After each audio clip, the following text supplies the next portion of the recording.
മരണമെന്ന് പറയുന്ന മഹാസത്യത്തെക്കുറിച്ച് അദ്ദേഹം പറഞ്ഞു വെച്ച ചില കാര്യങ്ങളാണ്. ഇതിനെ ധാരാളമായി ഓർത്തുകൊണ്ട് ആ പ്രത്യേക ദിവസത്തിന് വേണ്ടി ഒരുങ്ങേണ്ടവരാകുന്നു വിശ്വാസി. എന്തുകൊണ്ടെന്നാൽ പ്രപഞ്ചനാഥന്റെ അലംഘനീയമായൊരു നടപടിക്രമമാണത്, സുന്നത്താണത്. അതുകൊണ്ട് തന്നെയാണ് മഹാനായ നബി സല്ലല്ലാഹു അലൈഹി വസല്ലമ വിശുദ്ധ ഖുർആനിന്റെ വചനമോദിക്കൊണ്ട് പറഞ്ഞത്, ലോകത്ത് ഏറ്റവും നല്ല മനുഷ്യരായ പ്രവാചകന്മാർക്ക് പോലും ശാശ്വതത്വം ഈ ദുനിയാവിൽ അല്ലാഹു വിധിച്ചിട്ടില്ല.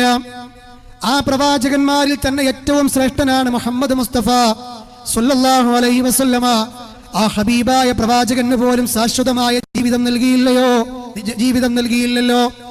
അതാണ് മഹാന്മാരായ പണ്ഡിതന്മാർ അവരുടെ കവിതാ സമാഹാരങ്ങളിൽ പറഞ്ഞത്, വലൗ കാനത്തിദ് ദുനിയാ തദൂമു ലി അഹ്ലിഹാ ലകാന റസൂലുള്ളാഹി ഹയ്യം വബാഖിയാ. എന്താണ് ഈ രണ്ട് വരി കവിതയുടെ അർത്ഥം എന്നറിയുമോ? വലൗ കാനത്തിദ് ദുനിയാ തദൂമു ലി അഹ്ലിഹാ, ഈ ദുനിയാവിലെ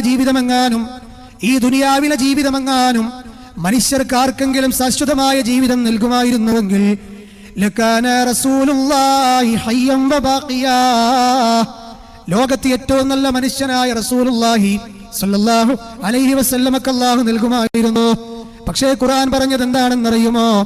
മിൻ നുത്ഫത്തിൻ ഖലഖഹു ഫഖദ്ദറ, ഒരു ഇന്ദ്രിയത്തുള്ളിയിൽ നിന്ന് ജീവിതത്തിന്റെ പ്രയാണം കുറിച്ച ആ മനുഷ്യൻ അല്ലാഹു സുബ്ഹാനഹു വ തആല അതിൽ നിന്ന് നിന്നെ സൃഷ്ടിച്ചപ്പോ, എന്നിട്ട് നിന്നെ കൃത്യമായി അവൻ വ്യവസ്ഥ ചെയ്തപ്പോ, സുമ്മസ്സബീല യസ്സറാ, പിന്നീട് അവനതാ നിനക്ക് സഞ്ചരിക്കാനുള്ള മാർഗത്തെ യസ്സറാ, അവൻ എളുപ്പമാക്കി തരികയാണ്. ഈ എളുപ്പമാക്കി തന്ന ജീവിത മാർഗത്തെ കുറിച്ച് പറഞ്ഞിട്ടല്ല പറഞ്ഞത് എന്താണെന്നറിയുമോ? സുമ്മ അമാതഹു ഫഅഖ്ബറ, നീ മരിക്കുമെന്നും അല്ല പറഞ്ഞു, എന്നിട്ട് നിന്നെ ഖബറിൽ കൊണ്ടുപോയി വെക്കേണ്ടവനാണെന്നും അല്ലാഹു സുബ്ഹാനഹു വ തആല നമ്മോട് പറഞ്ഞു. ഇത് തന്നെയാണ് ഖുർആൻ മറ്റൊരു ഭാഗത്ത് മുഅ്മിനീങ്ങളെ പറഞ്ഞത്, വലികുല്ലി ഉമ്മത്തിൻ നജൽ, ലോകത്ത് എത്ര ശക്തിയുള്ള ജനവർഗങ്ങളാകട്ടെ, രാജ്യങ്ങളാകട്ടെ, അതിർവരമ്പുകളാകട്ടെ, ഏത് മനുഷ്യർക്കും സമൂഹത്തിനും ഒരു അവധിയുണ്ട്.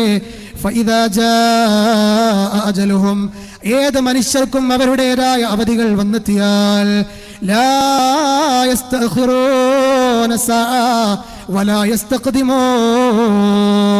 പിന്നീട് ഒരു നാഴിക നേരം അങ്ങോട്ടോ ഒരു നാഴിക നേരം ഇങ്ങോട്ടോ പിന്തിപ്പിക്കാതെ ആ മൈക്രോ സെക്കൻഡ് പോയിന്റിൽ വെച്ചുകൊണ്ട് റബ്ബ് നിങ്ങളെ പിടികൂടുമെന്ന് അല്ലാഹു നമ്മളോട് പറയുകയാണ്.